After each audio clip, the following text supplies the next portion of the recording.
കൂട്ടുകാരെ, ഇന്ന് നമുക്കൊരു കുറുക്കനെ പറ്റിച്ച കാക്കയുടെ കഥയായാലോ?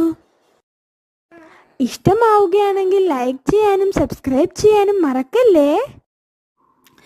ഒരിക്കൽ ഒരു കാക്കയ്ക്ക് ഒരു അപ്പം കിട്ടി. അത് അപ്പവുമായി പറന്ന് ദൂരെ ഒരു മരക്കൊമ്പിലിരുന്ന് തിന്നാൻ ആരംഭിച്ചു. ഈ സമയം അതുവഴി ഒരു കുറുനരി വന്നു. കുറുനരിക്ക് അപ്പത്തിൻ്റെ മണം കിട്ടി. കുറുനരിക്ക് അപ്പം കഴിക്കാൻ കൊതിയായി. ഇതെങ്ങനെയെങ്കിലും കൈക്കലാക്കണം, കുറുനരി വിചാരിച്ചു. അവൻ കാക്കയോട് പറഞ്ഞു, കാക്കപ്പെങ്ങളെ, നീ എത്ര സുന്ദരിയാണ്. നിന്റെ കറുത്ത ചിറകുകളും കൊക്കും വളരെ മനോഹരം തന്നെ. നിന്റെ സ്വരമെന്ന് കേൾക്കുവാൻ എനിക്ക് കൊതിയാകുന്നു. കുറുനരിയുടെ പുകഴ്ത്തൽ കേട്ട കാക്കയ്ക്ക് പണ്ടിതുപോലെ തൻ്റെ കാക്ക മുത്തശ്ശിയെ ഒരു